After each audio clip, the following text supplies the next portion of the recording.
Law paper first, मैं अभी भी बता रहा हूँ आपको, लॉ पेपर सेकेंड। अपनी एक स्ट्रेटजी बनाओ, इस तरीका बनाओ कि मुझे ये तरीके से निकालना है पेपर, ठीक है। और ये हिंदी तैयारी इसकी की जाती है, ना कि प्री की। प्री तो अल्टप्पे में ही हो जाएगा, ये तो अंकित का नहीं हो पाया वो बात अलग है, नहीं तो अगर थोड़ा सा भी अगर अवेयर होता तो अंकित हो जाता, ठीक है। देखो इस बार कट ऑफ कितनी गई थी अंकित, कितनी कट ऑफ गई थी एक बार बताओ मुझे। सर किसकी, जनरल की ओबीसी? जनरल की सर 73 के आसपास गई थी। नहीं नहीं, मीन्स फाइनल रिजल्ट बताओ मुझे, तो फाइनल रिजल्ट, सर उसका फाइनल जो कट ऑफ गई थी ना 155-50। हाँ कुछ सर 150 की 150 गई थी ना, हाँ 150 थी है। ओबीसी 145 से 140, एससी 125 या 26 में हो गया है लोगों के। आप समझो इस बात को, 130 मान लेते हैं, ऐसे ही अंतर आता है, ज्यादा अंतर नहीं आता है। तो देखो इस बात को, आप अगर आप इसको देखो, और वो भी कब गई है जब एंड में उन्होंने 26 26 20 20 नंबर दिए इंटरव्यू में, क्योंकि उन्हें मालूम पड़ गया कि हमने बच्चों के साथ शोषण कर दिया, इंग्लिश में कम देके। अगर वो इंटरव्यू में भी कम देते तो विश्व अब तक के इतिहास की सबसे कम परसेंटेज जाती और उनकी नाक इतनी कट जाती जिसकी कोई हद नहीं है। यार बच्चे इतने भी अचीव नहीं कर पा रहे, 335 में से मतलब 50% भी एक वो रिजल्ट नहीं, अगर आप देखा जाए तो, समझ रहे हो ना। तो देखो इधर देखो, 80 मार्क्स का आपका लॉ आता है, लॉ तो वैसे लॉ फर्स्ट सिविल होता है, 80 मार्क्स का आपके लॉ आता है, और 20 मार्क्स के आपकी ड्राफ्टिंग आती है। अब देखो बच्चे कहाँ गलती करते हैं, ऐसे ये लॉ कितने मार्क्स का आएगा, 80 मार्क्स का, सॉरी, और 20 मार्क्स की क्या होगी, ड्राफ्टिंग होगी। मतलब 40 मार्क्स, मैं कितनी बार बता चुका हूं, इस पे कौन ध्यान दे रहा है, कोई नहीं, कोई ध्यान नहीं, इस पे तो कोई ध्यान ही नहीं दे रहा ड्राफ्टिंग। और मैं पहले ही बोल चुका, आई एम नॉट एडवोकेट, मैं ड्राफ्टिंग जो कोर्ट में जो ड्राफ्टिंग की जाती है और जो प्रेजेंट एरिया में हाई कोर्ट दिल्ली में अलग ड्राफ्टिंग हो रही होगी, क्योंकि सीपीसी के जो जो आपने देखे होंगे पीछे वो बने हुए हैं, वो अपने अपने फॉर्मेट अपने अपने हिसाब से बना सकते हैं। हर जुडिशरी, स्टेट जुडिशरी अपने हिसाब से फॉर्मेट बनाती है, अपने हिसाब से। वहां जो बड़ा वकील है उसने कोई फॉर्मेट बना दिया तो जूनियर एडवोकेट उसी को फॉलो करते हैं। तो वहां ड्राफ्टिंग का जो प्रचलन चला है, जैसे इलाहाबाद में ड्राफ्टिंग कोई करता है कोई एडवोकेट, तो वही फॉलो चलती आ रही है। ऐसे ही कोटा के अंदर कोई ड्राफ्टिंग करता आ रहा है, जयपुर में जो अलग कर रहा है, दोनों की ड्राफ्टिंग में अलग अंतर है। तो इस बात को समझो राजस्थान एरा में कैसा चल रहा है। तो राजस्थान के अंदर जो यहाँ पर जो एडवोकेट होंगे वही सिखाएंगे आपको। अफसाना ने भी, हमारे सर है, उन्होंने ही बोल दिया भैया ड्राफ्टिंग नहीं आती, साफ बोले, क्योंकि हम प्रैक्टिकली नहीं है, प्रैक्टिकल सब्जेक्ट है, हम थ्योरी पढ़ाते हैं। आई बात समझ में। बच्चे क्या करते हैं, इसकी तैयारी कर रहे हैं बच्चे, इसकी तैयारी। मैं तो कह रहा हूँ उसके 80 में से 35 मार्क्स आ गए, गुड, वेल एंड गुड। 40%, 45% आ गए, अगर 5 नंबर और ले आती तो 50% हो जाते। ये तो उसने करा ही नहीं दोनों, तो कैसे सिलेक्ट होगी, ठीक है। तो देखो इस बात को आप गौर से देखो, ठीक है। हिंदी में इस बार पता है कितने आए अफसाना के मार्क्स, ऐसा नहीं मैं बच्चों से बात नहीं करता, हिंदी में इस बार आए उसके 23 मार्क्स। तो मैंने बोला तूने ऐसे क्या तैयारी की, बोले सर ये आप बिल्कुल सही कहते थे, जिस आदमी के जैसे थॉट्स होते हैं, मैं लिखती गई लिखती गई लिखती गई, पर्टिकुलर कुछ याद नहीं किया, कुछ फॉर्मेट नहीं बनाया, बस लिखती गई लिखती गई, और लिखते लिखते में 23 मार्क्स आए उसके। 50 में से 23 मार्क्स, 50%। मैं तो कह रहा हूँ 20 ले आइए। कितने ले आइए, 20। और इंग्लिश में उसके 9 मार्क्स आए, बहुत बड़ी बात है, यानी 9 मार्क्स, ठीक है। और वो भी कब आए, जब उसको पहला ऐसा समझ में नहीं आया, क्योंकि जब आपने अगर मेंस का देखा होगा तो वहां पर पहला ऐसा उसको समझ में नहीं आया उसको। एक सेकेंड होल्ड करना, हाँ। तो वहां पर अगर आप 15 मार्क्स भी लेके आ गए, ठीक है, तो मैं तो इसको अभी नहीं कह रहा कितने क्या आ रहे हैं, तो आपको इसकी ये 100 नंबर और ये 40 नंबर, मतलब 140 नंबर की आपको तैयारी बाकी है मेरे अलावा, और आप किसी तैयारी कर रहे हो। 160 की बताइए, 160 में से कितने आ जाएंगे आपके? 160 में से कितने आ जाएंगे? ज्यादा से ज्यादा आपके 80 नंबर से ज्यादा नहीं आएंगे, क्योंकि 50 हार्ड मार्किंग होती है, क्योंकि 50% गया ना परसेंटेज। तो केवल इस 180 और 80 पे बेस रहे आप कि मेरा सर कितना भी अच्छा लिखा है। अरे तुम कितना भी अच्छा लिखो, वो जज है, 25 साल का 20 साल का एक्सपीरियंस है उन्हें तो एक एक बारीकी पता लगना चाहिए आती है। मेरी बात समझ में आ गया? तो आंसर राइटिंग आपने उस हिसाब से नहीं लिखी जो उसे पसंद आनी चाहिए। तो सबसे महत्वपूर्ण क्या है? आंसर राइटिंग करना। बच्चे क्या करते हैं? याद करते हैं। समझ में आ रही है आपको? बच्चे क्या करते हैं? ऑब्जेक्टिव के आपसे, मैं कह रहा हूँ ऑब्जेक्टिव में 100 में से 100 ले आओ, कोई मतलब ही नहीं बनता। ये कोई नहीं कर सकता कि आप मजिस्ट्रेट हो जब तक आप अपनी अभिव्यक्ति, अंदर की अभिव्यक्ति, ऑब्जेक्ट में क्या होता है? ऑब्जेक्टिव में टिक लगाना है। आपने कुछ एक्सप्रेस किया, आपने कुछ बताया आपने कि मैं कौन हूं, क्या हूं, तुक्का लग गया तो ठीक है। एक लड़की है जो अफसाना भी जानती है और अंकित भी जानता है उसे, रुचि शर्मा, हमारी क्लास में आई है, 62% आई है उसकी, प्री में। और खुश होके मेरे को क्या, मैंने सब बच्चों को फोन किया, मेरा ऐसा नहीं है, मैंने सारे बच्चों ने जिसने उठाया उन सबको फोन किया मैंने। तो मैंने बोला कितने आए? बोले सर 62% आई है। पता है आपको? बोले कैसे आ गया? गुड, वेरी गुड, बहुत बढ़िया। बोले सर 20 क्वेश्चन तुक्के मारे थे और सारे सही थे। तुक्का चल जाता है प्री के अंदर। मेरी बात समझ, 20 क्वेश्चन तुक्के किसी के हो सकता है। अब देखो उसकी जिंदगी खराब है ये। जिस आदमी को लग जाता है ना कि मेरा लक चल जाता है, तो उस जिंदगी का क्या है, जैसे इजीली वे में मिल जाता है तो वो मेहनत करना बंद कर देता है। वो रुचि कभी मेहनत नहीं कर सकती, कभी जिंदगी में सक्सेस नहीं हो सकती, क्योंकि जिसको अंदर से लग गया ना कि मेरे तो तुक्के चल जाते हैं। और तुक्के में आपको बताओ, मैंने आपको एक वीडियो शेयर नहीं किया, जो सट्टा खेलता है ना, सट्टा, हम बहुत ड्रीम 11 का एक टीम बनाते हैं, उसकी वास्तविकता देखेंगे ना तो 7 करोड़, 11 प्लेयर होते हैं, 7 करोड़ में एक चांस है कि आपका लग जाए। इतने सारे लोग है ना वहां पर, वो किया करते हैं। पॉसिबिलिटी 0.000 के बराबर है। तो आपके तुक्के ठीक है, लग गए, कोई बात नहीं है, क्योंकि ऑप्शन ही तो 4 थे। पर जब बहुत सारे ऑप्शन होंगे तो हर जगह तुक्का लग जाएगा क्या? 4 जने खेल रहे हैं, एक तो जीतेगा ही। परंतु जब ऐसी बड़ी बात होती है तो वहां तुक्के कम नहीं लगते और लग भी गए तो वो आपकी जिंदगी खराब कर रहे हैं। ये सट्टेबाजी एक तरीके का, तुक्केबाजी एक, सट्टेबाजी। तो आप फ्री में कुछ भी लिए, ये मैटर नहीं करता है। मेल्स में उसको कैसे आप लिख रहे हो, मेल से समझ के, डायरेक्ट को समझ के, बार बार में पॉइंट बनाओ ना। क्यों पेन घिसने से आप वो कर रहे हो? आईएएस की एक लड़की का मैंने इंटरव्यू देखा था, एक दिन के अंदर एक पेन घिस रही थी, एक दिन के अंदर एक।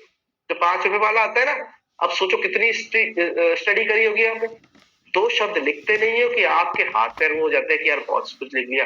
अरे मैथ्स वाले जो बच्चे होते हैं ना, एक दिन के अंदर मोटी मोटी कॉपी क्लियर कर देते हैं, प्रैक्टिस कर करके कि भैया एक दिन के अंदर ये रजिस्टर निकालना है अपन को। तो ये कंपटीशन करके आते हैं। मैं जब सुलेख प्रतियोगिता, वो जो लाइब्रेरी में बैठता था जयपुर में, एक कॉपी लेके आते थे बच्चे और उसकी प्रैक्टिस करते थे शॉर्ट हैंड की, और लिखते जाते थे। मैंने बोला तू क्या कर रहा है पागल? बोले नहीं यही प्रैक्टिस है। एक दिन के अंदर कम से कम 30 पेज लिखते थे, 30 पेज, 40 पेज लिखते थे वो, और केवल प्रैक्टिस करते थे। कुछ नहीं, एक ही शब्द को बार बार में बना रहा, एक ही शब्द को, एक ही लाइन को बार बार में बना रहा, फिर सुनते जाना और बनाते जाना, सुनते जाना बनाते जाना। इस तरह वो प्रैक्टिस करते थे, 30 40 पेज लिखते थे। आप बिल्कुल मेहनत नहीं कर रहे। मैं अभी भी कह रहा हूँ, समझ में आ गया, वेरी गुड। अरे उसको लिख लिख के देखो, एक बार लिखो, फाड़ के फेंक दो, नहीं आया समझ में।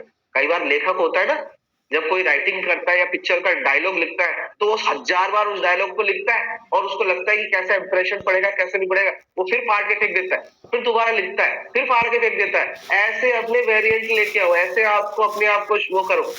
आप क्या करते हो, एक बार लिख लिया, हाँ ये सही, ठीक है, हाँ ठीक है ठीक है, नहीं बहुत ही ठीक होना चाहिए, उसे कहते हैं मेहनत करनी।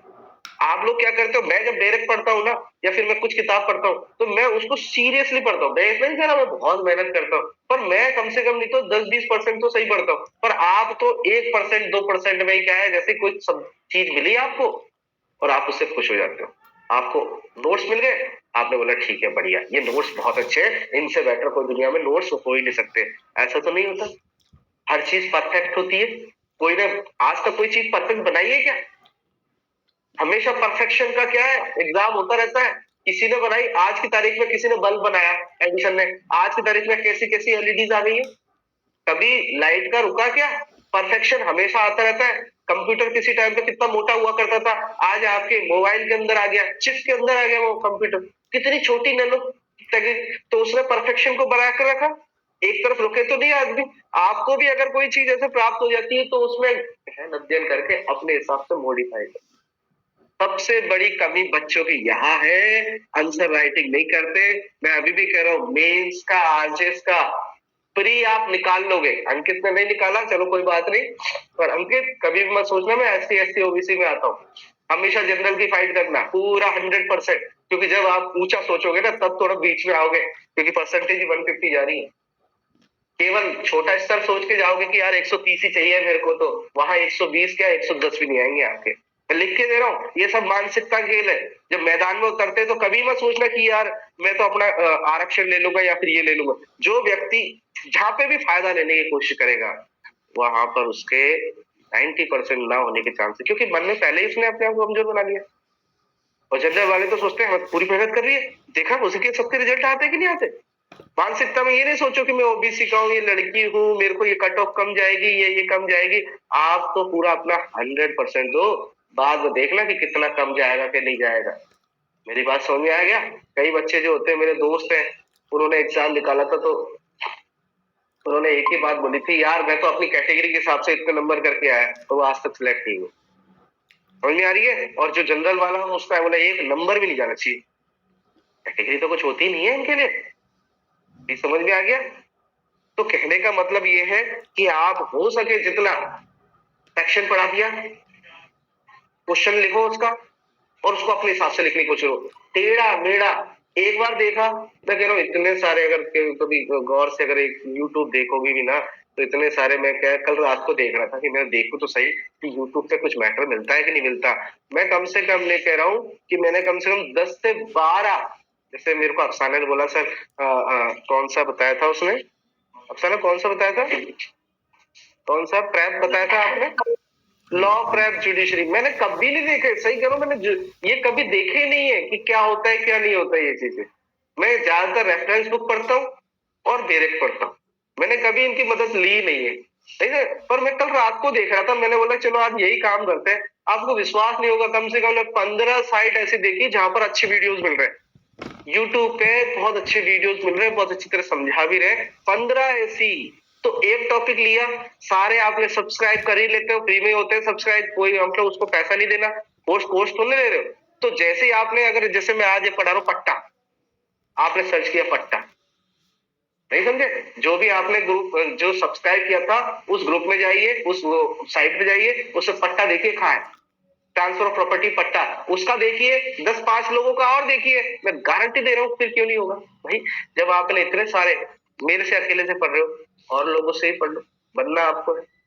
तो मैं क्या कहना चाहता हूँ, आप आंसर राइटिंग की प्रैक्टिस करो, लिख लिख के प्रैक्टिस करो, एक दिन के अंदर एक पेन खर्च करने की कोशिश करो, क्योंकि ये प्रैक्टिस नहीं करी है तो कुछ नहीं है। और मैं अभी भी कह रहा हूँ, इंटरव्यू का कोई सिलेबस नहीं होता। वो जो से तुम्हें मन कर गया ना तुम्हें हटाना है तो वो हटा ही देगा, तुम्हारे कंडक्ट से, तुम्हारे कंडक्ट से अगर उसे लगा कि यार ये अभी एलिजिबल नहीं है। पता है एक लड़का ऐसे आ गया था जिसके ये बाल ऐसे जस्ट छोटे से उठे हुए थे, तो इंटरव्यू वाले ने पता है क्या बोला था कि या फिर कोई जेल लगाओ जो बाल बिल्कुल बिल्कुल चिपके होने चाहिए, ये आपकी नेचर से पता चलता है कि आप कितने सीरियस हो अपने हर प्रति। यानी उसने बोला था कि अगर आपके बाल भी अगर थोड़े से भी उठ रहे हैं ना तो यू आर अपने उसके प्रति क्या है, सीरियस नहीं है। तो कितनी ज्यादा बारीकियों को ध्यान रखते हैं, तो उनको लेना होगा तो ले लेंगे। ये तो एक छोटी सी बात की अंदर आते ही आपने कोई ऐसा कंडक्ट कर दिया, कहेंगे नहीं आपसे, निकाल के ही आपको क्या है सजा दे देंगे वो। ये समझ में आ रही है आपको। तो कितनी बारीकियों पे ध्यान रखना है। तो अपनी आंसर राइटिंग और ये ड्राफ्टिंग के लिए प्लीज, मैं अभी भी कह रहा हूँ, कोर्ट के अंदर जाओ। जैसे मैं अभी आपको पढ़ा रहा हूँ, अभी पट्टा ही पढ़ा है, मान के चलो पट्टा पढ़ा है, अरे जाओ वहां पे देख के आओ भाई कि पट्टा कैसा होता है, कौन सी डीड बनती है, रजिस्ट्री कार्यालय भैया कैसे उसका रजिस्ट्रेशन होता है। एक बार फॉर्मेट आंखों के सामने तो हो, और ये कब आएगा, मेरे पास तो नहीं है, या घर बैठे बैठे नहीं आएगा कोई लीज डीड, आपको कोई बताने नहीं समझे। तो वो तो कोर्ट में जाके देखना पड़ेगा ना कि कौन कौन सा कैसे कैसे नाम लिखा है। या निष्पादन कर रहे हैं तो दो पक्षकार निष्पादन कर रहे हैं, साक्षियों की जरूरत ही नहीं है। मेरी बात समझ में आ रही है कि नहीं? उसके अंदर बीच बीच में कौन सी शर्तें हैं, अभी मैं शर्तों के बारे में बताऊंगा। ये समझ में आ रही है आपको? तो आपको ये चीजें प्रैक्टिकली नहीं करोगे ड्राफ्टिंग का तो कैसे आएगा? आपने कभी बेदखली का वाद ही नहीं देखा कभी, या डिग्री की वसूली का वाद नहीं देखा कभी, कभी नहीं देखा उसका रिटर्न स्टेटमेंट कैसे लिखा जाता है, या फिर कौन कौन सी एप्लीकेशन मर्ज की जाती है, व्यादेश का क्या होता है। इंजेक्शन लेके आते हो आप फटाफट, इंजेक्शन आप व्यादेश लेके आते हो तो वो व्यादेश का बाद उसके साथ ही क्यों होता है? छूट फाइल कर रहे हो उसी के साथ व्यादेश होता है। छूट तो चलता रहेगा सर, इसको पहले सुन लो। मेरी बात समझ में आ गया? कौन कौन से डॉक्यूमेंट होते हैं फाइलिंग के अंदर जब आप पहली बार बात पेश कर रहे हो, किस किस का व्याख्यान होता है, उनके अंदर क्या क्या कंटेंट होते हैं, पढ़ने के बाद सीपीसी आ रही है। मैं कह रहा हूं मेरी क्लास होने के बाद में तुरंत घर बैठे कुछ नहीं हो रहा है, तुरंत जाओ कोर्ट के अंदर, एक एडवोकेट पकड़ो और वहां कुछ नहीं करना। साहब राम राम, हमारी तो अभी के पढ़ाई चल रही है, और वो खुद भी बोल देंगे कि बढ़िया बैठी हो बेटा, क्या पढ़ोगे यहाँ पे। 90% एडवोकेट यही बोलते हैं कि यहाँ पे कुछ नहीं रखा। मेरी बात समझ में आ रही है? बेटा तैयारी करो तुम, तो हम तो नहीं कर पाए, तुम करो। तो वो अगर आपको फाइल देंगे तो आप उस फाइल में देख लो कि यार डिग्री का वसूली का बाद कैसा होता है। 1 2 3 पैर आपने क्या है प्रारूप देखे तो चौथा पांचवा में एक जैसा ही होता है, क्योंकि न्यायालय का नाम वाम वो तो सब एक जैसा ही होगा, शपथ पत्र एक जैसा ही होगा, नाम चेंज ही होगा शपथ पत्र में। मेरी बात समझ में आ रही है ना? कहाँ पे साइन होते हैं कहाँ पे नहीं होते, ये फॉर्मेलिटी तो देखना है। वो आपसे इतना बड़ा ड्राफ्टर थोड़ा बनवा रहे हैं आपको, आरजीएस के अंदर इतना बड़ा ड्राफ्टिंग मैन नहीं बनवा रहे आपसे कि आपकी ड्राफ्टिंग एक नंबर होना चाहिए। हाई कोर्ट के अंदर एक ड्राफ्टिंग के मिलते हैं 50,000 रुपए, एक ड्राफ्ट करने के। वो आपको इतना बड़ा महान तो नहीं बनवा रहे। हमको जो पढ़ाने आए थे एक बार जयपुर के अंदर, केवल 5 क्लास ली थी उन्होंने, ठीक है, तो उन्होंने फॉर्मेट बताया था, तो उन्होंने बोला यार ये पढ़ाना बढ़ाना आपको नहीं आता, एक दिन का 25-30 हजार रुपए आराम से निकाल। सोचो ड्राफ्टिंग मैन निकाल रहा है एक दिन का 25-30 हजार रुपए, क्योंकि उनको वाद में ही ऐसे तत्व है, उनके वाद में ही वो कंटेंट है कि जज देखते ही अरे वाह यार, साफ लॉ का सारा चीजें दिख रखी है इसके अंदर, सारी चीजें बता रखी है, कोई चीज की कोई शंका ही नहीं है, मेरे को इश्यू बनाने में बहुत आसानी हो रही है और जजमेंट करने में बहुत आसानी होगी। तो ड्राफ्टिंग का कितना बड़ा महत्व है। जाके उसकी फाइल रीडिंग नहीं करोगे, ये घर बैठे नहीं आएगी, और ये 40 मार्क्स से पूरे के पूरे सबके पास रहता है, जो भी वकील काम कर रहा है वहां पे। यानी इवन है ना, जो वहां का जज का जो पियोन भी है ना, उसके पास भी बहुत सारी फाइलें होंगी, क्योंकि कहीं ना कहीं एक फाइल कॉपी 2 प्रतियों में जमा करनी होती है, बाद तक 2 प्रतियों में जमा करना होता है, संस्थित किया जाना होता है, और एक प्रति न्यायालय में होती है, एक वकील के पास होती है, और एक फोटोकॉपी किसको देगा? वो उस एडवोकेट को देगा जो सामने वाला एडवोकेट। 2 प्रति में जमा करने का मतलब यही है, एक प्रति न्यायालय रखता है और दूसरी प्रति को जो देगा वो सामने वाले डिफेंडेंट एडवोकेट को दे देगा। ये समझ में आ गया? और आपने तो खुद ने बात किया तो आप तो अपने पास रखोगे ही सिर्फ, तो 3 कॉपी हो जाती है एक तरह से, तो न्यायालय के अधिकारी के पास से मिल जाती है ये कॉपियां। पर वो क्या है, टॉप सीक्रेट बातें होती है, वो क्या है आपको दे नहीं सकते आप with the permission of court कि sir I want to inspection, मैं देखना चाहता हूँ, फाइल दीजिए, ओरिजिनल फाइल दीजिए। क्योंकि ज्यादातर एडवोकेट इतने लापरवाह होते हैं कि एप्लीकेशन लगा रहे हैं, और एप्लीकेशन बेटा ये एप्लीकेशन लगा देना कोर्ट के अंदर, उसकी एप्लीकेशन की जेरॉक्स अपने उस फाइल में भी लगानी चाहिए। कोई भी एडवोकेट पूरी फाइल तैयार रखता ही नहीं है, केवल जज के पास में पूरी फाइल होती है कि कौन सी एप्लीकेशन किस दिन लगाई, और आगे वाले पेज पे लिखा होता है ऑर्डर शीट, जहां पर प्रत्येक तारीख को क्या क्या हुआ क्या क्या नहीं हुआ। मेरी बात समझ में आ गया? तो कंप्लीट फाइल अगर किसी के पास मिलेगी तो वो मिलेगी जज के पास में, जज के प्योन के पास। आ रही बात में?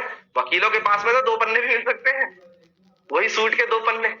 आपको लगेगा यार ये क्या है, वो लापरवाह वकील है इसीलिए 80% वकीलों की प्रैक्टिस नहीं चलती है उनको, क्योंकि उनको तो ऐसा लगता है कि सारा माइंड मेरे कंटेंट में, और ये सही भी है उसके सारे माइंड में, पर उन्होंने कभी भी एक फाइल बना के मेंटेन की ही नहीं होती है। फाइल मेंटेन करना कोई इजीली नहीं है। आपके घर जाऊंगा देखूं डॉक्यूमेंट दिखाइए तो एक डॉक्यूमेंट वहां पड़ा होगा, एक डॉक्यूमेंट वहां पड़ा होगा, एक डॉक्यूमेंट वहां पड़ा होगा। ये समझ में आ रही है? हम व्यवस्थित आदमी नहीं है, और एडवोकेट इतना व्यवस्थित होता है कि जहां चीज होती है वहां मिल जाती है। अच्छा अब कभी आप आनंद सर के पास जाओ, उनकी फाइल देखो इतनी मोटी, और वही फाइल अगर दूसरे के पास होती तो ज्यादा चार्जशीट जो आती है ना, जो पुलिस चार्जशीट बनाती है, उसकी जो कॉपी आती है वही रखते हैं अपने पास में, एक शब्द नहीं लिखते उसके अंदर आगे, वो चार्जशीट से ही काम चलाते रहते हैं। पर जो एडवोकेट होता है अच्छा, उसके पास चार्जशीट भी होंगी, डॉक्यूमेंट की फाइल भी होंगी, कौन कौन से एथिक्स डॉक्यूमेंट करे उसके साथ में, वो सारी चीजें होंगी उसके साथ।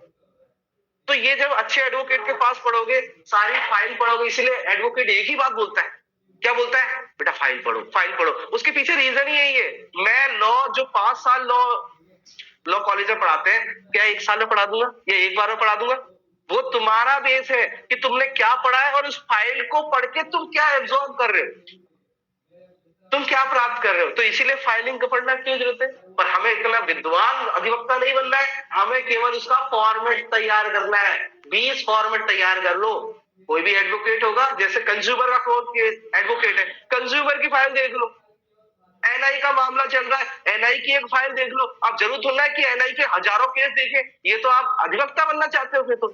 एनआई का एक केस देख लो, क्या तरीका लिख रहा है, ज्यादा दूसरा केस देख लो और दोनों में कंपेयर कर लो कि यार दोनों एक जैसे ही तो है। हमें फॉर्मेट से मतलब है, हमें अंदर से कंटेंट से मतलब नहीं है, क्योंकि हम इतने बड़े अधिवक्ता नहीं है कि कंटेंट बना सके या फिर एक बहुत अच्छा आधार लेके हम उसको केस को जीतना चाहते हैं। आप तो केवल उसका फॉर्मेट तैयार करो। तो ऐसे ना जाने कितने सारे सब्जेक्ट मैटर होंगे, सिविल के होंगे, क्रिमिनल के होंगे। क्या प्रॉब्लम आ रही है उस पूरी फाइल के अंदर, कैसे विवादक बनाए गए। तो विवादक बनाने 2-3 फाइल पढ़ोगे तो अपने आप माइंडसेट पता चल जाता कि अच्छा जज ये चीज देख रहा है। वाद पत्र और लिखित कथन दोनों को एक साथ देख के फिर मैंने इशू बनाया। क्या प्रॉब्लम आ रही है। आरोप कैसे बनते हैं, पुलिस लेके आया, बाद में आरोप बहस हुई और आरोप बहस के बाद में जज आरोप बना देता है, खेल खत्म। ये समझ में आ गया। अब जब निर्णय लिखने होते हैं तो निर्णय के बाद में किस एडवोकेट ने क्या बात करी है, पहले पहले कौन सा आता है, अभियोजन पक्ष, याद है, पब्लिक प्रोसिक्यूटर आएगा, वो अपने सारे एविडेंस देगा, तो वो जितने भी एविडेंस देगा तो वो पीडब्ल्यूडी होता है ना, प्रोसिक्यूशन उसका क्या है, विटनेस होता है पीडब्ल्यू1, या फिर डॉक्यूमेंट होगा तो डी1 होगा। मेरी बात समझ में आ गया। तो डी1 क्या कहता है, ये वहां पे हर उसके लिए नहीं कहता, केवल पीडब्ल्यू1 ने ये कहा। फिर दूसरा जो एविडेंस मंगाया उसने, उसको पीडब्ल्यू2 बोलेगा, आदमी का नाम नहीं बोलेगा वो कि राजेश आया था, सुरेश आया था, उनको पीडब्ल्यू1 पीडब्ल्यू2 बोलेगा और उनके द्वारा ये बात कही है। फिर अभियोजन पक्ष ने अपना ये तर्क रखा और ये तर्क रखने के बाद में दोनों को कंक्लूजन करने के बाद में पीडब्ल्यू1 को देख के ये नजर आता है और अभियोजन पक्ष को ये देख के नजर आता है कि ये बात ऐसे नजर आती है, जो जज का ओपिनियन होगा और उस आधार पर जजमेंट बना देगा। आप 1-2 बार फाइल देखो तो सही। और ये कब पता चलेगा, अभी समय है, जैसे ही वैकेंसी आ गई ना तो हाथ पैर फूल जाएंगे, घर में बैठे रह जाओगे। तो अभी जो समय है ना आपका, ये कोर्ट में जाके धक्के खाने का है, जाके देख के आओ उसको। ये 40 मार्क्स आपको मजिस्ट्रेट बनाएंगे और आपको ये मैंने बता दिया, ये 80 मार्क्स की जितनी ज्यादा आंसर राइटिंग की कोशिश करोगे, पट्टे को लिखो बार बार में कि यार ये पट्टे का एक सेक्शन से लेकर 105 से लेकर 117 का मैं एक पेज में लिखूंगा, 10 पेज में लिखूंगा, 20 पेज में, पर पूरा लिखूंगा। लिख लिख के प्रैक्टिस होती है। आप तो सोचते हैं कि एक बार पढ़ लिया और आगे गंगा नाली, ऐसा नहीं होता है। जब तक आप, और राइटिंग पता है क्या होती है, राइटिंग ये होती है कि आप भी लिख रहे हो, 10वीं क्लास का बच्चा भी लिख रहा है निबंध और आप भी लिख रहे हो। जितना ज्यादा आदमी उस पर गहन अध्ययन करके बार बार लिखता है, शब्दों का अच्छा चयन करता है, अच्छे कंटेंट लिखता है, तब पता चलता है। अभी नंबर पता है कैसे कैसे आए।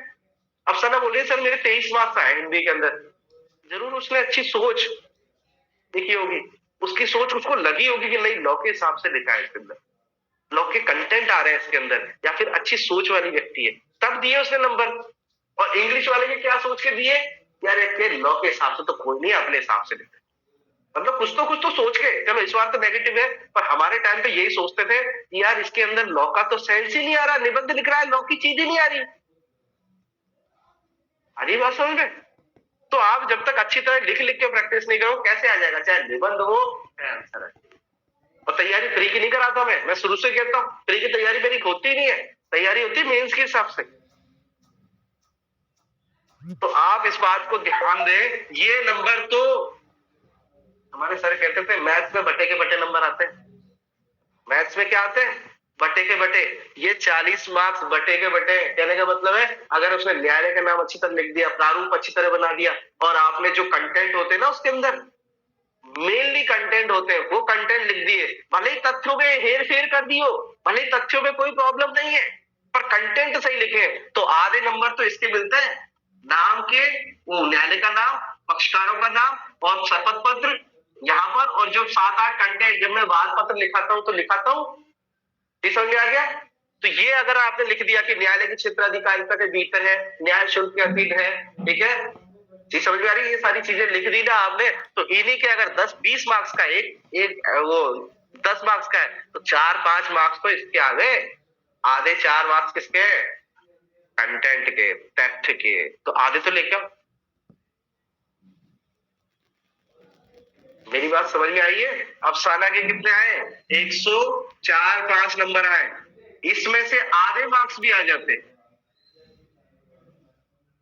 तो भी 124 आ जाते उसके। तो एक तरह से क्वारी अंदर से दिल में वो तो आती ना, और मैं तो केवल इनमें ही कह रहा हूँ आधे मार्क्स।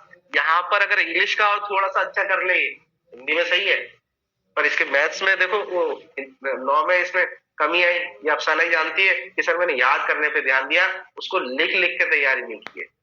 मैं हमेशा कहता हूँ कंटेंट आप जो लिख रहे हो ना, उसको ऊपर से नीचे, नीचे से ऊपर, आगे का पीछे, पीछे से आगे, कैसे भी आगे पीछे लिखने की कोशिश करो। ऐसे नहीं एक फॉर्मेट बना लिया आपने। मैं कहता हूँ ना आवश्यकता तो होनी चाहिए, चाहे चोरी को पहले, जैसे चोरी की डेफिनेशन में समझाता हूँ आपको, इस जंगम संपत्ति को पहले लिख दो या किसी व्यक्ति के कब्जे में से लिख दो। ये समझ में आ गया? चीज को कहीं से भी स्टार्ट कर सकते हो आप। अब आप क्या करें, एक ही फॉर्मेट बना रखे हैं, आप एक तरीके से याद करते हो और माइंड में यही तरह की लिखता है, बोलते हैं यार नहीं यार, पूरा आगे पीछे, और जैसे जैसे लिखोगे ना तो वैसे वैसे आपको समझाना भी आ जाएगा। तो इस बात को थोड़ा ध्यान रखो। ये आरजेएस इस बार क्या है, आप सभी आरजेएस के एलिजिबल, आप भी देखे ना इस बार आरजेएस, क्योंकि जुलाई में पेपर हो जाएंगे और अक्टूबर तक रिजल्ट आएगा आरजेएस का, जब तक तो हो जाएगी आपकी, ठीक है। तो आप अभी से, मैं आज एक सेक्शन ही पढ़ा देता हूँ ना, उसको 4-5 बार लिखते हो, देखो आप पैसे खर्च नहीं कर रहे तो मेहनत क्यों नहीं कर रहे? मेहनत तो करने में कोई कमी नहीं करो। जब इतनी इजी वे में आपको कोचिंग मिल रही है तो उसमें आपसे मेहनत ही तो मांग रहे हैं आपसे। मेहनत भी मैं करूं, सर ये हमारे लिए ड्राफ्टिंग का तैयार करवा दो, सर हमें निबंध उपलब्ध करा दो। अरे भैया मैं इनका एक्सपर्ट होता तो मैं कब का करा देता आपको, पर मैं कैसे कह दूं? सब्जेक्ट ही अलग है, और मैं ऐसे नहीं इनके बारे में बताता हूँ, मैं बताता हूँ कि पहले क्या होना चाहिए क्या नहीं होना चाहिए। मैं बताता रहता हूँ कि अखबार पढ़ते रहना चाहिए, अलग अलग कोर्स देखने चाहिए। आपके लिए किताबें मंगाई मैंने बकायदा, इतनी सारी मैंने 3-3 4-4 मैंने किताबें रख रखी है, इंग्लिश ऐसे की, हिंदी ऐसे की, केवल आपके लिए कि ले जाओ भैया तैयारी कर। अब ड्राफ्टिंग प्लीडिंग के लिए भी मैंने बोला था, कई बच्चों ने देखी भी है शायद ड्राफ्टिंग प्लीडिंग की, मेरे पास 2 या 3 किताबें, तो ले लो, पर वो सर्टेन फॉर्मूले, वो हर जगह लागू नहीं होते। हाँ क्या कह रहे हो अफसाना? मैंने देखी थी, मुझे ही दी थी आपने। अच्छा आपको दी थी मैंने, अच्छा तो मेहनत आपको करनी है। देखो अंकित आप भी देखो इस बार को, नहीं लिख लिख के बेटा प्रैक्टिस करो। एक है अभी टीपी इतना तैयार है, इतना अच्छी तरह से, नहीं समझे कि अगर एक दिन में भी अगर करना चाहे ना तो वर्बली हो जाएगी एक दिन के अंदर। सेक्शन 5 क्या कहता है, सेक्शन 6 क्या, फटाफट। तो इस तरह से अपने आप को वो करो, पहले पूरे महीने पढ़ लिया, फिर उसको 10 दिन के अंदर पढ़ो, फिर उसके अंदर 5 दिन के अंदर पूरा कंप्लीट करने की कोशिश करो, फिर 1 दिन के अंदर कंप्लीट करने की कोशिश। इस तरह से आना होता है। आई बात समझ में? उसको समेटना होता है। अभी पूरे महीने से आपकी टीपी चल रही है मान के चलो, तो ऐसे तो माइंड से निकल जाएगी। तो डेली कोशिश करो कि यार आज जैसे आज पट्टा पढ़ा है तो आज की तारीख में पट्टा याद होना चाहिए। तो कितने 6-7 अध्याय है तो आज 8 दिन के अंदर पूरा हो जाना चाहिए टीपी अगर देखा जाए तो। तो इस तरह से उसको क्या है, संकीर्णता मानने की कोशिश करो, और ज्यादा अंक ज्यादा गहराई में जाने की जरूरत नहीं है बेटा। Okay sir. ऑब्जेक्टिव में एक बार क्या है, थोड़ा सा गहराई में पूछ लेते हैं, नहीं तो मेंस में सीधा क्वेश्चन पूछ रहे हैं, वो इतना घुमा नहीं रहे। हाँ आजकल थोड़ा क्वेश्चंस में घुमा रहे हैं, पर आंसर उसका बहुत सिंपल होता है। वो क्वेश्चन घुमा के आपको घुमाना चाहते हैं, पर उसका क्वेश्चंस बहुत ही इजी होता है आंसर। ठीक है, ओके आप कुछ कह रहे हो क्या आप? नहीं सर। ठीक है, तो देखो अब देखते हैं, हमारा पट्टा देख लिया था हमने, कितना टाइम हो गया, 1 घंटा, आधा घंटा, 10 बजे, 10 बजे, 11 बजे। चलिए कोई बात नहीं, पर ये बात आप देखो, इस बार ये कोचिंग आपके ऊपर डिपेंड है। मैं आपको खत्म कर, मैं कह रहा हूँ ये फ्री आप पे डिपेंड करेगा, और मेंस भी हो जाएंगे ज्यादा से ज्यादा आपके सितंबर तक हो जाएंगे, जुलाई सितंबर तक होती है। ये जो कोचिंग है ये आप पे डिपेंड कर रही है। अभी एक एक बच्चा यहाँ पर जो बैठा हुआ है, केवल आशा को छोड़ दे, एक एक बच्चा एलिजिबल है, नहीं समझे? अगर आपने किया तो मैं जुलाई के बाद में कंटिन्यू करूंगा, नहीं तो कोचिंग बंद कर दूंगा। क्यों? क्योंकि देखो आगे कोई बच्चा आ नहीं रहा, नहीं समझे? मैं कुछ अलग सोच देखता हूँ अपना। जिन जिन का बच्चे का मैंने जिम्मेदारी ली है उनकी मैं घर पे अलग से करा दूंगा, पर मैं अब क्या है, मैं अब थोड़ा सा ऐसा है कि यार इतना पढ़ाने के बाद भी नहीं हो रहा है, तो फिर थोड़ा सा हुआ है, नहीं समझे? तो आप इस बार थोड़ा मेरे बेस पे भी देखो और अपने बेस पे भी देखो कि भाई इस बार मुझे रिजल्ट चाहिए, क्योंकि पिछले 4 सालों से रिजल्ट 0 है। आप समझो इस बात को, कहीं ना कहीं कोई ना कोई कमी चलती आ रही है। ऐसा है, मेरे पढ़ाने में अगर कोई कमी आ रही है तो मुझे बताओ कि सर ये चीजें आप बताओ, नहीं समझे? अदरवाइज ऐसा नहीं चलेगा, क्योंकि आजकल मैं दूसरे साल ही क्या है, अभी देखो कल ही बात हुई थी, कौन किससे बात हुई थी मेरी? कल आशा से बात हुई थी कि सर मोदी कॉलेज के सारे बच्चियां है ना आर के शर्मा जी के पास जा रहे हैं और उनकी फीस है 70,000 रुपए। कितने सिलेक्शन दे दिए उन्होंने? कितने सिलेक्शन दे दिए उन्होंने? गिनती की मेरी फ्रेंड थी जो थोड़े दिन पढ़ी थी, ठीक है, और फिर जयपुर चली गई थी, आशा अग्रवाल। थोड़े दिन पढ़ी थी, जैसे मैं आपके पास आया थोड़े दिन मैंने, जैसे आज नाज़मीन आ गई, तो मैं क्या मेरे से पढ़ी है क्या वो? आज की तारीख में अगर जयपुर में पढ़ने लगी तो क्या वो मेरी स्टूडेंट है? मैं कभी नहीं कहूंगा कि वो मेरी स्टूडेंट है। पर वो क्या करते हैं कि बच्चों के फॉर्म भरवा लेते हैं और फिर क्या रख लेते हैं और फिर बोलते हैं कि हमारे से पास आउट हुए। मैं जानता हूं, मैं उनकी कोचिंग में खुद गया था जब एलएलबी के टाइम पे गया था। सही कह रहा हूं मैं आपको। अब ठीक है, अब एलएलबी और उसको काफी समय हो गया, उस वक्त मुझे नहीं लगा कि इनको आता, क्योंकि मैं खुद ही पढ़ के क्या काफी अच्छा स्कोर, और मेरे सारे कॉलेज के बच्चे जाते थे पढ़ने के लिए उनके पास है, और मैं 1 या 2 दिन गया था, फिर मेरे को लगा कि यार नहीं यार, अब हो गया होगा एक्सपीरियंस के आधार पर पिछले 5-10 साल का रिकॉर्ड देख लो, उन्होंने 5 बच्चे नहीं निकाले होंगे, लिख के दे रहा हूं मैं आपको। कोटा में निकले कितने? 1 लड़की निकली इस बार, 1 लड़की का सिलेक्शन हुआ अंकित। कितने कितने हुए कोटा में सिलेक्शन? हाँ सर, 1 लड़की का हुआ है सर, लवली से पूछा था मैंने, है ना? 1 लड़की का हुआ है, उनके पास से पढ़ी थी वो। बस यानी हर साल में 1 बच्चा निकल रहा है उनके, तो पिछले 10 सालों से 10 बच्चे निकल रहे हैं, तो मतलब कहीं ना कहीं तो बच्चे जा रहे हैं, मोदी कॉलेज के सारे बच्चे जा रही है, ऐसे नहीं उनके पास बच्चे नहीं आ रहे, बच्चे आ रहे हैं, पर वो उसमें से निकाल नहीं पा रहे, उनको क्या कहते हैं कि तराश नहीं रहे।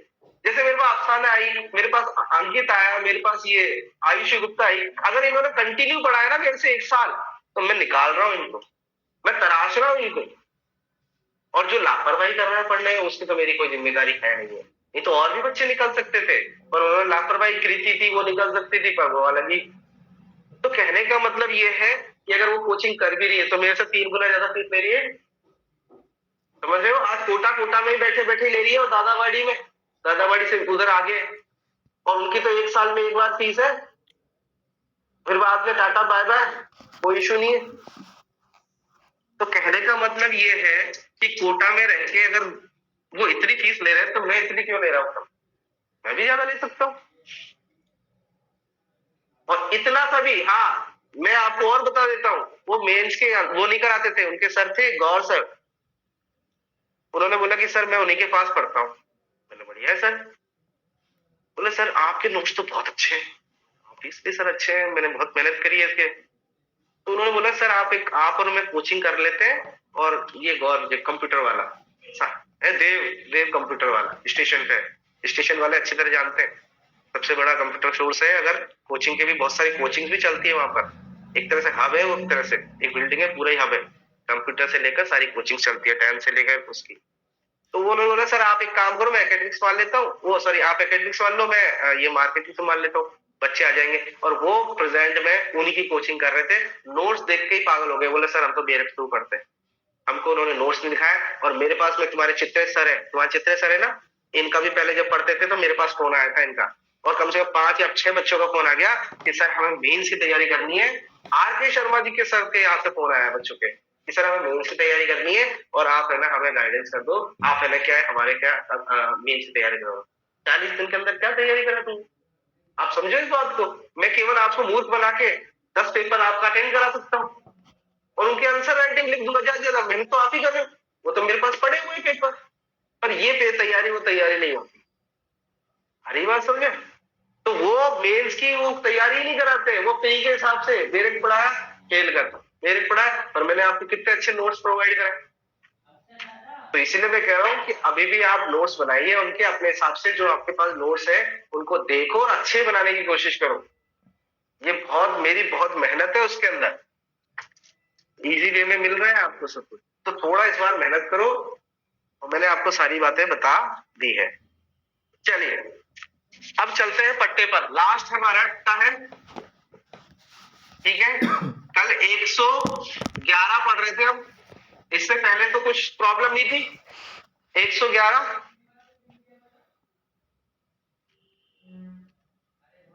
आइए, तो इसके अंदर जो पहला कंटेंट है 111 का, वो क्या बताता है, एक बार रिवीजन कर लें इसको। देखिए पट्टे का जो डिटर्मिनेशन हो जाएगा वो कब हो जाएगा, जिस समय के लिए आपने पट्टा किया है, 5 साल के लिए, 10 साल के लिए, तो वो जो समय खत्म हो जाएगा ना, परिसीमित समय, जितना भी समय बता रखा पट्टे का, वो समय खत्म हो जाएगा, तो वहां पर पट्टा भी अपने आप क्या हो जाएगा, खत्म हो जाएगा। तो लिखा हुआ है परिसीमित समय के बीत जाने पर।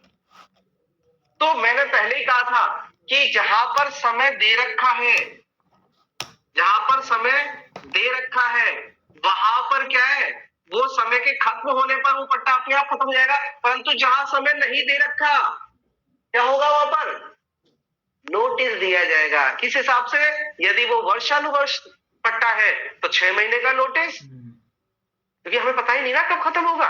मेरी बात समझ में आ रही है? तो उसको खत्म करने से पहले मुझे 6 महीने का नोटिस देना होगा, और अगर वो मासानुमास है तो 15 महीने का। तो अर्थात यहाँ पर ये बात लिख लो, और थोड़ा समझने के लिए कि नोटिस देना आवश्यक नहीं है, लिख लो। ये समझ में आ गई ना आपको? यहाँ पर जैसे ही समय खत्म हो जाता है तो वहां पर क्या है, नोटिस की आवश्यकता नहीं है, पट्टा अपने आप ही क्या है, डिटर्मिनेट हो गया, खत्म हो गया। ये समझ में आ गई ना बात? आइए, तो नोटिस की आवश्यकता नहीं है। दूसरा क्या कह रहा है, जहां की ऐसा समय किसी घटना के घटित होने की शर्त पर परिसीमित है। आपने समय तो बता दिया है, पर उसने बोल दिया कि ऐसा कोई समय घटित हो गया तो ये पट्टा अपने आप खत्म हो जाएगा। जैसे ए व्यक्ति ने बी व्यक्ति को जीवन पर्यंत मतलब लाइफ, जब तक तुम जिंदे हो, जब तक तुम्हारे पास पट्टा रहेगा। आइए, अब वो कब तक जिंदा रहेगा, ये घटना है जी, कितने समय तक रह सकता है, ये समझ में आ गया? तो जैसे ही वो मर गया तो कोई घटना घट गई तो पट्टा भी क्या हो गया, खत्म हो गया।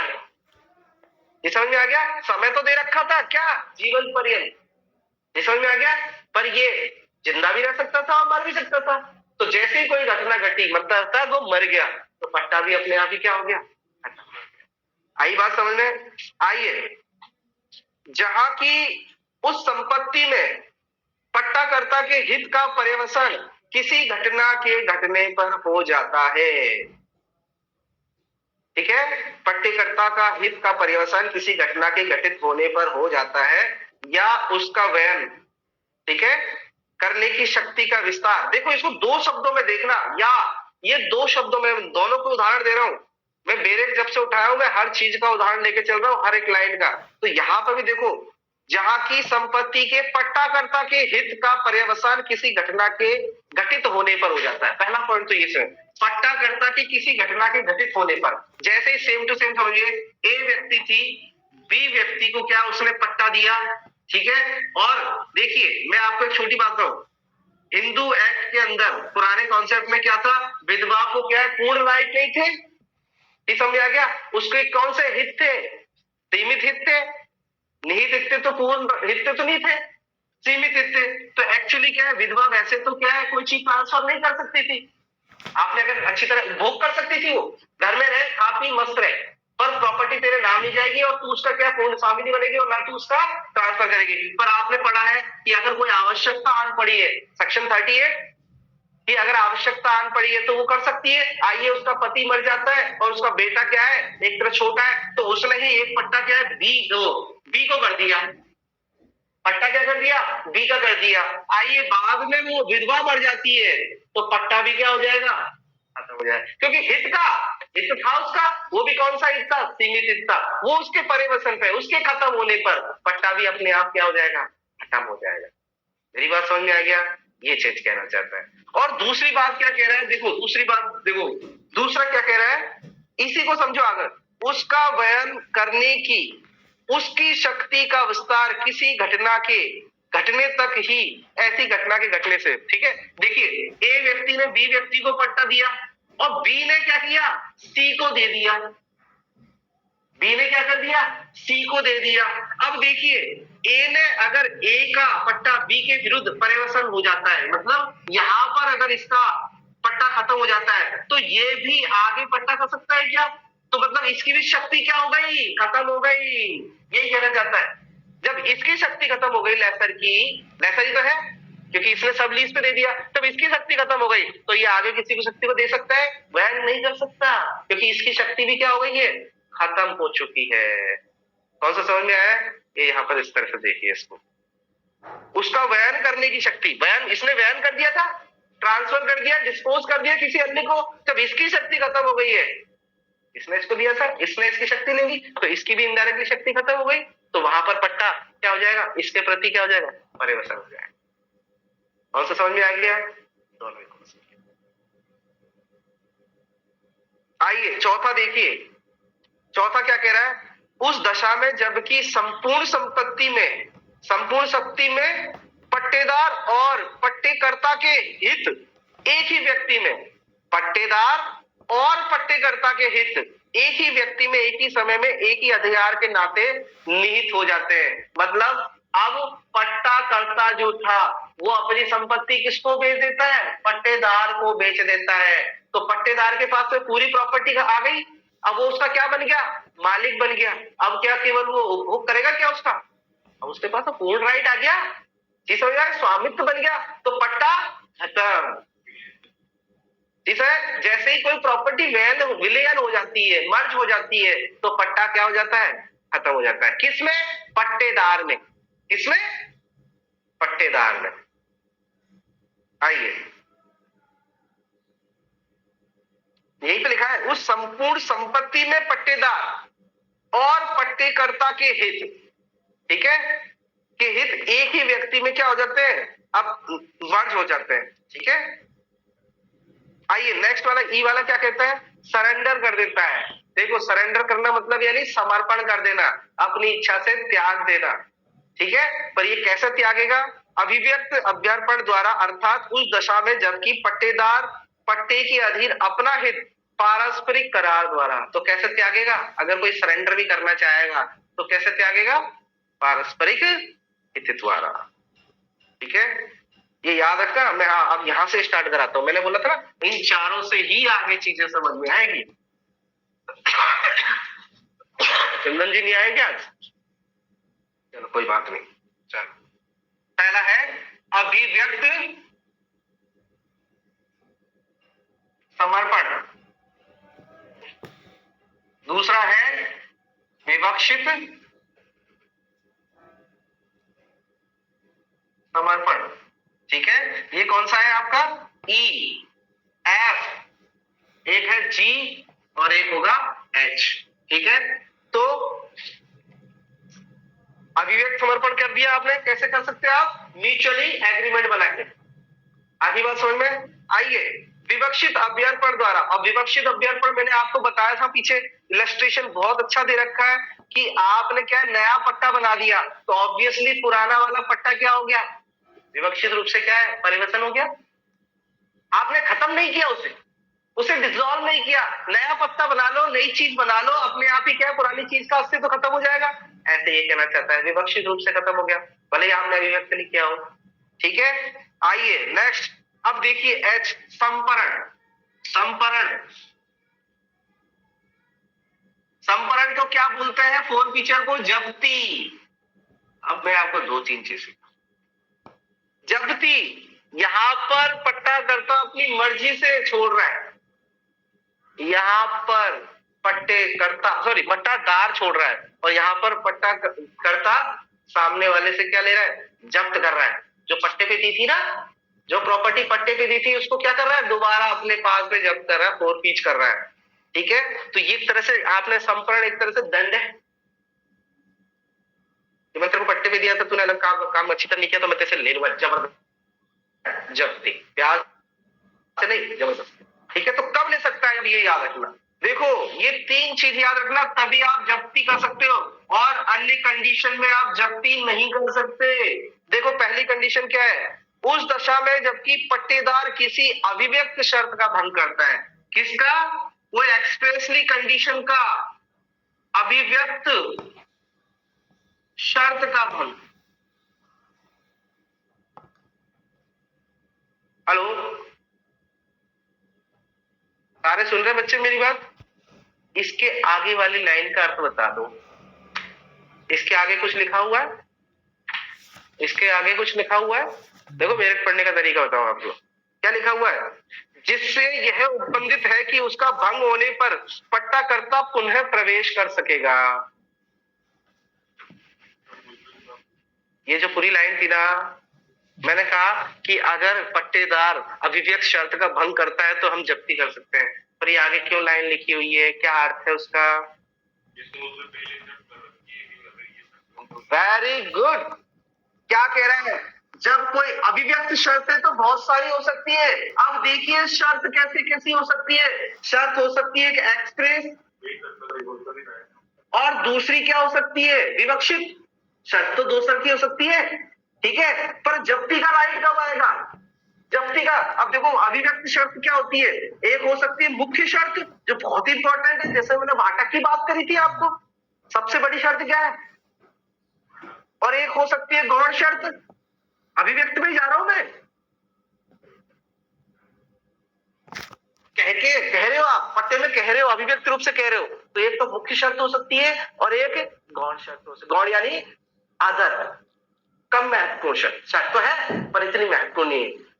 चीज में कहीं ना कहीं कोई चीज महत्वपूर्ण होती है, जैसे पट्टे में किराया अदा करने का सबसे महत्वपूर्ण शर्त है। अब आइए, ये मुख्य शर्त भी दो प्रकार की होती है, मुख्य शर्त भी दो प्रकार की होती है। मैं आपको केवल छोटा आइडिया मात्र दे रहा हूं।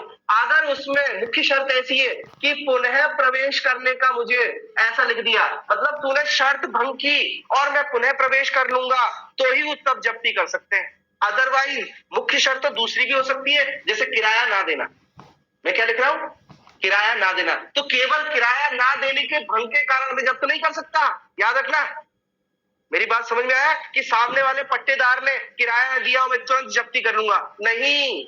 ऐसी शर्त होनी चाहिए, मुख्य शर्त, मतलब कहने का मतलब अभिव्यक्त शर्त होनी चाहिए, जिसमें मैंने कॉन्ट्रैक्ट में ही लिख दिया हो, लीज कॉन्ट्रैक्ट में लिख दिया हो कि मैं इसमें पुनः कब्जा कर, मतलब वो बताना चाहता है ये शर्त कौन सी, ये भंग कौन सी है। अभिव्यक्त भंग तो है, शर्त का भंग तो है, पर बहुत बड़ी वाली शर्त है, ठीक है, और मैं इसमें पुनः कब्जा कर लूंगा। अगर उसने कोई ऐसी मुख्य शर्त तो है, परंतु उसने नहीं लिखा कि मैं पूरा कब्जा कर लूंगा, तो वहां पर वो जब्ती का अधिकार नहीं होगा। मेरी बात पहुंची कि नहीं पहुंची आपके पास में? ये आपको लिखना पड़ेगा कि ये शर्त इस कैटेगरी की है कि अगर आपने वॉल्यूशन कर दिया तो उसी में लिखना पड़ेगा, मुझे पुनः प्रवेश करने का राइट होगा, तभी वो क्या है, जब्त कर सकता है। पर उसने कोई शर्त लिखी और ये लाइन नहीं लिखी, कौन सी, पुनः प्रवेश करने का राइट है, तो वहां पर जब्ती का राइट नहीं है। कौन सा समझ में आया? मेरी बात समझ में आई? देखो कितना अंतर आ जाता है। आप अगर नोट्स बनाते हैं, अभिव्यक्त शर्त संप्रण कब किया है, जब किसी अभिव्यक्त शर्त के भंग करने पर, नहीं भंग करने पात्र पर नहीं, जब तक आप ये ना लिख दो कि भंग करने पर मुझे ये उपबंधित है कि मैं उसके अंदर प्रवेश कर सकता हूँ। कौन समझ में आ गया? प्रवेश करने का राइट वैसे तो ट्रांसफर नहीं होता, पढ़ा है ना सेक्शन 6 में, मात्र प्रवेश करने का राइट नहीं है, पर ये तो प्रॉपर्टी के साथ जुड़ा हुआ है। शर्त भंग कर दी तो वो प्रॉपर्टी के साथ आ रहा है, प्रवेश कर रहा है, तो ये क्या है, पट्टेदार जा सकता है उसके अंदर। केवल प्रवेश करने का राइट तो पट्टेदार को भी नहीं है, वो पट्टेकर्ता को भी, जब तक उसने शर्त भंग ना की हो। आई बात समझ में? थोड़ा मैं डिटेल में गया हूं, पर इस बात को समझना। आगे बात समझ में सबके लिए आ गई? ठीक है, तो ये मैंने आपको बता दिया शर्तें होंगी। शर्तें भी कौन सी होनी चाहिए? तो तुम्हें प्रवेश करने का क्या है राइट हो, तभी हम क्या है, वो सामने वाला क्या कर सकता है, जब्त कर सकता है उस प्रॉपर्टी को, पट्टे में जो दी गई है। कौन समझ में आ गया? आइए दूसरी चीज समझते हैं।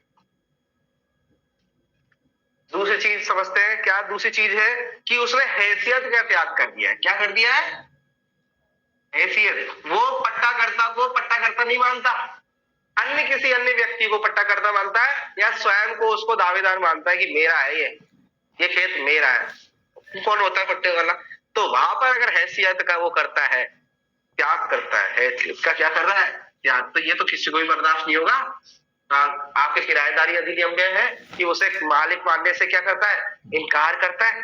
तो जो व्यक्ति जिसको पट्टा दिया है वो ही बोल रहा है कि मैं ही मालिक हूं, तू नहीं है, तो ये तो सबसे बड़ी वायलेशन है। एक औरत बोले कि मैं इसे पति नहीं मानती, तो तलाक का तो सबसे बड़ा आधार यही बनता है। दोनों का विवाह के लिए सबसे बड़ा आधार क्या है? दोनों का पति पत्नी होना।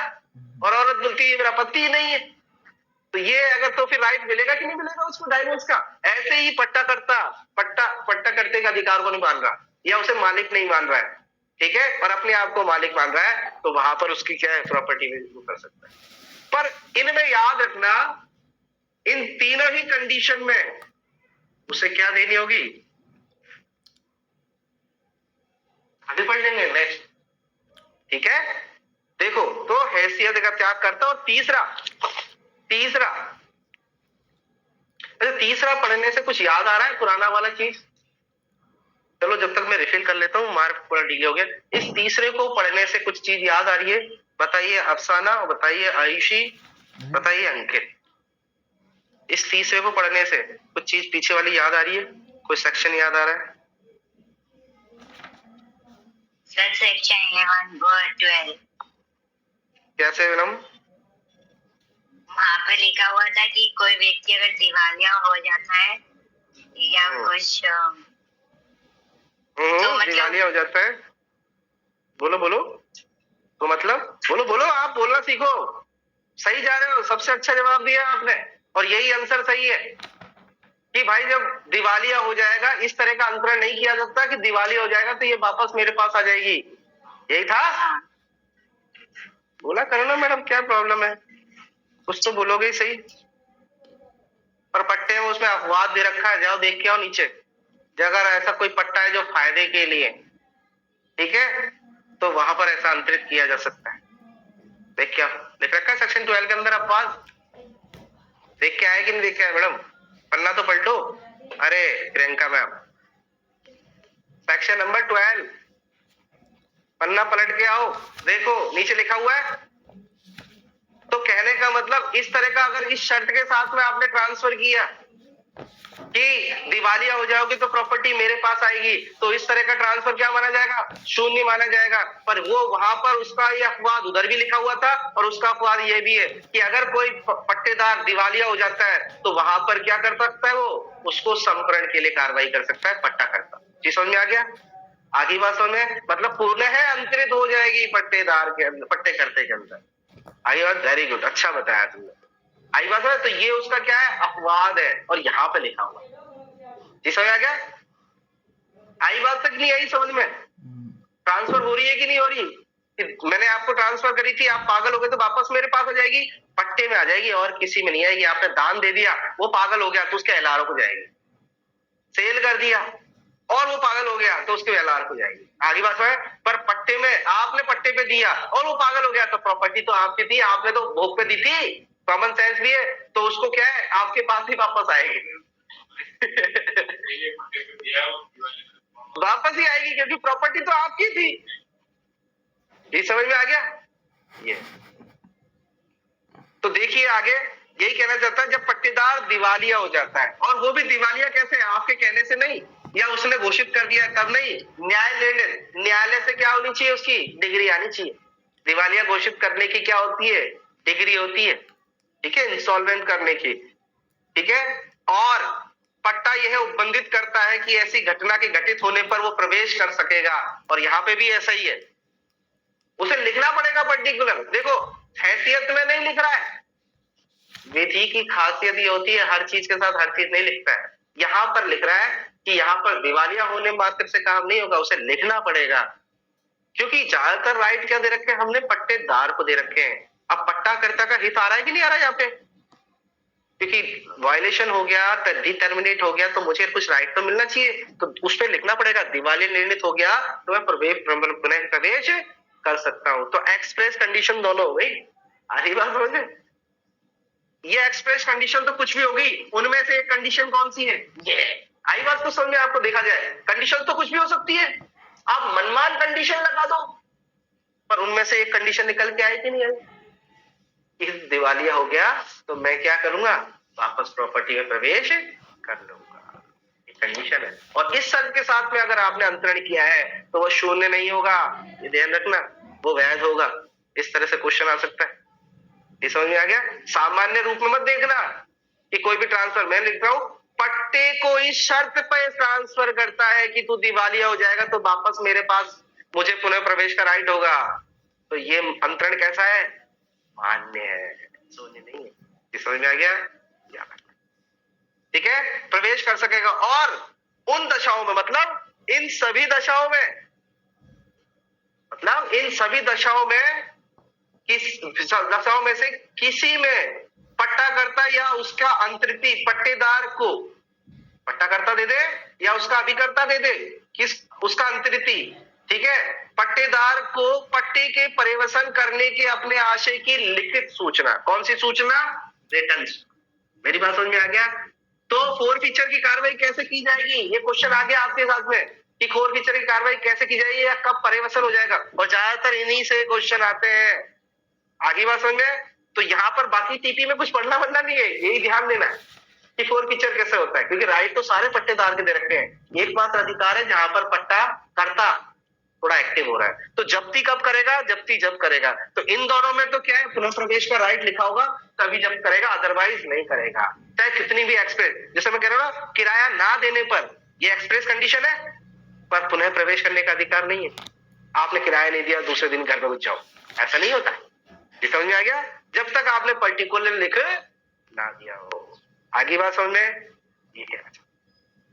और लास्ट वाला जो एच है, एच क्या कह रहा है कि 6 माह या जो आपकी सूचना है, सूचना जो 6 माह के लिए पूर्व देनी थी, वो उस समय का क्या हो गया है, अवसान हो गया है। 6 माह का या 15 दिन का क्या हो गया है, जो सूचना दी थी उसका क्या हो गया है, अवसान होने पर क्या आप क्या कर सकते हो, उसको पट्टे को खत्म समझोगे, परिवेशन हो जाएगा वो। समझ में आ गया, क्योंकि समय सीमा निर्धारित नहीं थी उसके अंदर। आई बात समझ में आपके, ये चीज देख ली। आइए अब चलते हैं आगे। अब देखो मैं आपको क्यों बता रहा था, इनसे ही रिलेटेड है संपरण, यही है संपरण। देखो टाइटल देखो, संपरण का वित्तजन, ठीक है। दूसरा क्या कहता है 113, छोड़े जाने की सूचना का वित्तजन। अब ये सूचना थी ना पे, आइए 114 क्या कहता है, भाटक के संदाय ना करने पे संपरण से मुक्ति, वही संपरण। और देखिए 114 क्या कहता है, 114 अन्य दशाओं में संपरण, सब इसी पे आ रहा है। 115 भी देख लो, 115 क्या कह रहा है, अभ्यर्पण, ये अभ्यर्पण और संपरण। मैं क्या कह रहा था, इसी से ही आगे वाले सारे सेक्शन हुए। तो एक एक करके देख लेते हैं हम, ठीक है। तो अब आपको ये चीज समझ में आ गई, तो ही आगे चीज समझ में आएगी कि आप संपरण जब्ती कब कब कर सकते हो और किन किन कंडीशंस में कर सकते हो। आगे बात समझे। अब ये आगे ये सेक्शन ये कहना चाहता है, जो आप संपरण कर रहे हो उससे कब छूट जाएगा, यानी उससे मुक्ति कैसे मिल, अवित्य जन, आप कब उसे छोड़ दोगे, संपरण नहीं करोगे, मतलब जब्ती नहीं करोगे। मेरी बात समझ में आ गया? अब आपके पास में राइट बनता है कि नहीं बनता जब्ती करने का, जब उसने अभिव्यक्ति शर्त का भंग कर दिया है और पुनः प्रवेश का राइट दे रहे हो आप, ठीक है, तो वहां पर आप जब्ती कर सकते हो, पर कब उसका वेव हो जाएगा, कब वो छूट जाएगा, अर्थात वो संपरण कब नहीं माना जाएगा। इनडायरेक्टली ये पट्टेदार के हित में बनाया गया है कि आप अगर पट्टा करता चाहे